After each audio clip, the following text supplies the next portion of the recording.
Amplified music.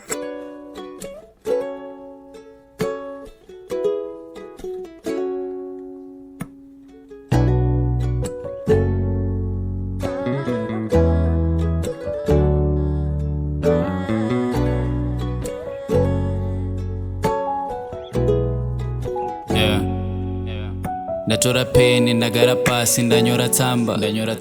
nditizisei ndiratidze pandakatadza ndakangokura ndichingoziva pana respect but ndiratidzei pandakatadza ndikambogaya baba vari vapenyu maiti lava baba vari vapenyu zvaitofaya ndikazvigaya ndikazvistada ndikazviona izvezvi ndiri Harare ndiri kupanda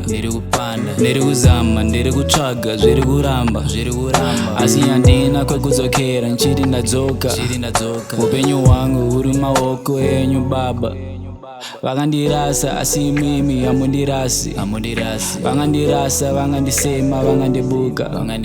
asi inini ndiri goridhe mumaso enyu ndiratidzei pandakatadza ndatora peni ndagara pasi ndanyora tsamba nditizisei ndiratidzei pandakatadza ndakangokura ndichingoziva pana respect but ndiratidzei pandakatadza ndikambogaya baba vari vapenyu maiti lava baba vari vapenyu zvaitofaya ndikazvigaya ndikazvistada ndikazviona kukura kwangu muno kuziva makakuona handingarami ndichingochema zuva nezuva ndakazviona ndikazviziva ndikazvibata kuti baba pavakaenda makandirasa asi mangwana parinobuda ndichanotenda pamakapata ndichiri mwana handingagare ndine chigumbu mumwoyo mangu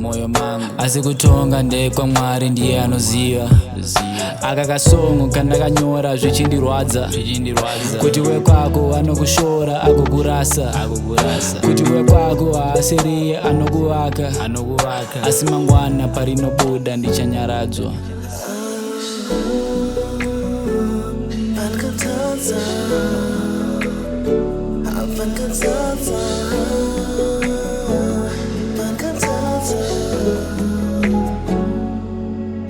Ndatora peni ndagara pasi ndanyora tsamba nditizisei ndiratidzei pandakatadza ndakangokura ndichingoziva pana respect but ndiratidzei pandakatadza ndikambogaya